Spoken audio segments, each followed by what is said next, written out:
ባኒ የተለየ ባህሪ ያለው ከሌሎች ልጆች የለውም። ዝምተኛ ነው። ጽዳት ይወዳል።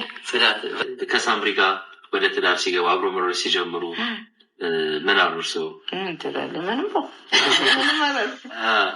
ምን ትላለህ? ከዛ የራሳቸው ምርጫ እኮ ቤተሰብ እንደ እናት ነው። ጥሩ እንዲሆን ነው የምትፈልገው። እኔ ልጅ ሲወልዱ ለምን ቸኮላቸው ብያቸው። ከሳምሪ የሚወድላት ባህሪዋ ምንድን ነው? ምንም አልፈላም። ምንም ምጣላ የለም። በፋኒና ሳምሪ መለያየት ጉዳይ የተለያዩ ሀሳብ አስተያየቶች በተለያዩ ቦታዎች ይሰጣሉ። ከዛ ውስጥ አንዱ በሳምሪ እናት በሆነችው በጂጂኪያ ብዙ ነገሮች ሲባሉ ሰንብቶ ነበር። ታዲያ በፋኑኤል እናት በኩል ምን አይነት ነገር አለ? እንዲሁም የፋኑኤል እናትስ ብዙ ወቀሳ እየደረሰባቸው ነው ለእንደዚህ አይነት ጉዳይ። በተለይ ልጃቸው ፋኑኤልና ሳምሪ ስላሉበት የፍቅር ህይወትስ ምን አይነት አመለካከት ነው እሳቸውስ ያላቸው በማለት ብዙዎች እሳቸውንም ያሉበትን ሁኔታ የሚጠይቅ አለ። ታዲያ ከዚህ ጉዳይ ጋር በተያያዘ ነው ፋኑኤል ከሰሞኑ እንደ አዲስ እናቱ ከዚህ በፊት የተናገሩትን ንግግር በቲክቶክ ገጹ ሼር በማድረግ የተለያዩ ሰዎች ይህንን የእናቱን መልእክት እንዲሰሙ በማድረግ ላይ የሚገኘው። ይህ የቪዲዮ ቀረጻ የተካሄደው ከዓመት በፊት ፋኒና ሳምሪ ኢትዮጵያ በሄዱበት ቅጽበት ፋኑኤል እናትም አዲስ ቤት መግባታቸውን ምክንያት በማድረግ የተቀረጸ 1 ዓመት የቆየ ቪዲዮ ነው። ታዲያ ይህ ቪዲዮ እንደ አዲስ በቲክቶክ እንዲለቀቅ ስላደረገበት ወሳኝ ነጥብ እንዲሁም ደግሞ በዛው የዩቲዩብ ቆይታ ደግሞ የፋኑኤል እናት ስለተናገሩት ስለ ልጃቸውና ስለ ሳምሪም ጉዳይ ዘርዘር ባለመልኩ መረጃዎቹን እናሰማችኋለን። ሰላም ጤና ይስጥልን ውድ ሀገሬ ልጆች፣ በያላችሁበት ሰላማችሁ ይብዛልኝ።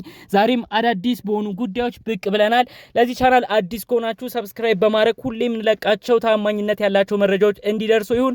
ቀጥታ ሚዘን ወደ መጣ ነው ዝርዝር መረጃዎቻችን እናልፋለን። እንግዲህ የፋኒና ሳምሪን ጉዳይ በተመለከተ የተለያዩ ሰዎች ሀሳብ አስተያየት እየሰጡ ነበር። በተለይ ደግሞ የቅርብ ቤተሰቦቻቸው የሆኑት የሳምሪ እናት ጂጂኪያ ብዙ ነገር ፋኑኤልን ስትናገር ነበር። ከዛ ባለፈ መልኩ የፋኑኤልን ቤተሰቦች የቅርብ ዘመዶቹን፣ እናቱን፣ እህቱን፣ ወንድሞቹን ብዙ ነገር ነው የተናገረችው። በተለይም ልጄ ሳምሪ መጠቀሚያ ሆናለች፣ የሱ ቤተሰቦች ከባድ ናቸው፣ በልጄ ተጠቅመዋል፣ ብዙ ነገሮች አሉ በማለት ነው እንግዲህ እየደጋገመች ጂጂኪያ ስለ ፋኑኤል እናት እህት ስትናገር ስታወራ የነበረው። ታዲያ ይህን ተከትሎ ብዙዎች ጥያቄ ሆነባቸው ብዙ ነገር ነበረ። ይሄውም እንግዲህ በብዙ ሁኔታ የሚወቀሱት የፋኑኤል እናት እንደዚህ አይነት ጉዳይ የእሳቸውስ መልስ ምንድነው? በዚህን ያህል ደረጃ ጂጂኪያ ብዙ ስትናገራቸው እሳቸውስ ምን ይሰማቸው ይሆን በማለት ብዙዎች ይጠይቃሉ።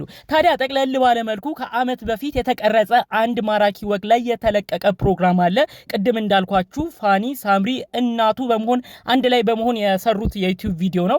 ታዲያ በዛ ቪዲዮ ላይ እንግዲህ እናትየው ተጠይቀው ስለ ልጃቸውም ስለ ሳምሪም እንዲሁም ፋኒና ሳምሪ ስላሉበት የፍቅር ህይወት የሚሰማቸውን ተናግረው ነበር ማለት ነው።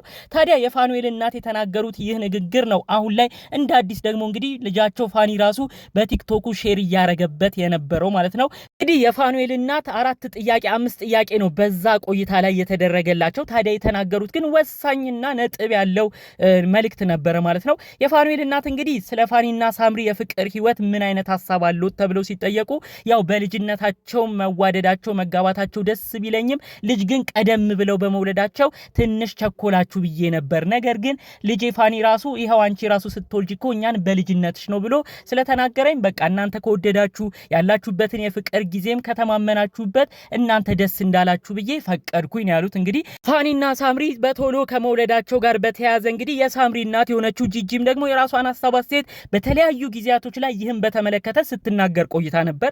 በተለይ ጂጂ ያለችው ምንድነው ሳምሪ ልጄ ብዙ ነገር ተምራ ብዙ ነገር ላይ ደርሳ ነበረ ወደዛ አይነት ህይወት መግባት የነበረባት ትዳር መመስረት የነበረባት ልጆች መውለድ የነበረባትም በእንደዛ አይነት ሁኔታ በትምህርትም ጎልብታ ነበር መሆን የነበረበት።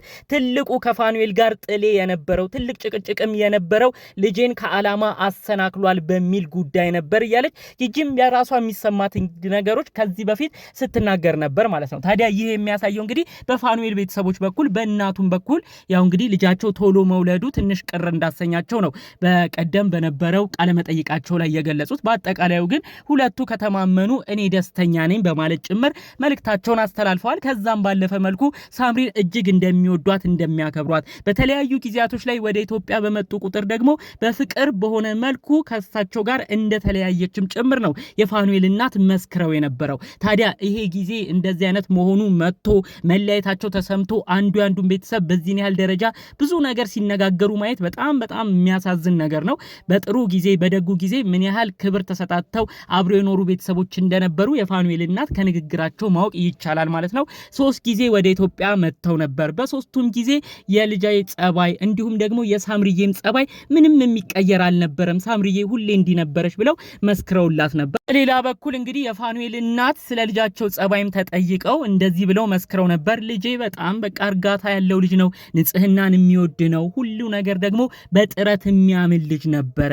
ስደት ራሱ የወጣው ራሱን ለማሻሻል ነበር ብለው እንግዲህ የተለያዩ ንግግሮችን ተናግረዋል። ስደት መውጣቱ ከሀገር መውጣቱ እኔን ባያስደስተኝም ባልፈልገውም በወቅቱ ግን እንግዲህ ይህንን ውሳኔ ወስኖ ከኔም ደብቆ ምንም ሳይናገር ነበረ እንግዲህ ተደብቆ ከሀገር የወጣው በማለት ጭምር እንግዲህ ወደ ጀርመን የሄደበትንም ቅጽበት በማስታወስ እኚህ እናት ስለ ልጃቸው ሲናገሩ ነበር። ፋኑኤል ታዲያ ይህንን ቅጽበት ከእናቱ ጎን በመቀመጥ እሱም የራሱን ሀሳብ አስተያየት ተናግሮ ነበር። በተለይም ወደ ጀርመን ያቀናበትን ቅጽበት በማስታወስ በወቅቱ መኪና እንዲገዛልኝ ብዙ ነገር ትጠይቅ ነበር።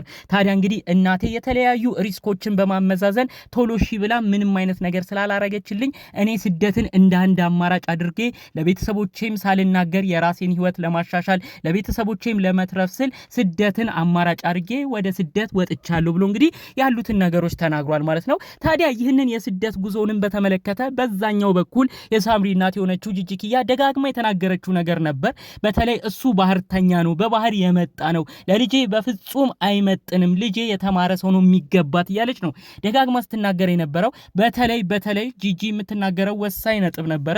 ልጄ እሱ ጋር አንድ ላይ መሆን አይገባትም፣ እሱ ከሷ ጋር የሆነው ወረቀቱን ለማስተካከል ልጄ ህጋዊ ስለሆነች በሷ አማካኝነት ወረቀቱን አግኝቶ የተስተካከለም ህይወት እንዲኖር በማሰብ ነበረ ልጄን በጥቅም አድርጎ ይሄ ሁሉ ነገር የተጠቀመባት በማለት ጭምር እንግዲህ ወደ ጀርመን የመጣበትንም ቅጽበት በማስታወስ ጭምር ነው እንግዲህ ጂጂ ብዙ ነገር ይህን ግለሰብ ስትናገረው የነበረው ማለት ነው። እንግዲህ በዛም ማለት በዚህ ፋኑኤል ግን ህይወቱን ለማስተካከል እንደሚወራበት እንደሚባለው ስንፍና አጥቅቶት ሳይሆን የራሱን ህይወት ለመለወጥ ሲል ነው እንግዲህ ልጅነት እድሜው ለቤተሰብም ሳይናገር ለህይወቱ ከባድ ሪስክን በመውሰድ ወደ ጀርመን ሀገር ያቀን ነው ማለት ነው። ታዲያ እንግዲህ እነዚህ ቃለ መጠይቆች በተለይ የፋኑኤል እናት ሳምሪ እንዲሁም ፋኑኤል አንድ ላይ ሆነው ስለ ፋኒ ጸባይ የተመሰከረለትን እንዲሁም ስለ ሳምሪም ጸባይ የተመሰከረለትን ቪዲዮ ሰብሰብ በማድረግ የተለቀቁትን የዩቲዩብ ቪዲዮዎች ነው እንግዲህ ወደ ቲክቶክ እየተቆራረጡ በመሄድ ይኸው በደናው ጊዜ እኮ የፋኑኤል ጸባይ በእናት ሁሉ ተመስክሯል፣ ይህ ሲመሰከር ደግሞ ሳምሪም አጠገቡ ነበረች በማለት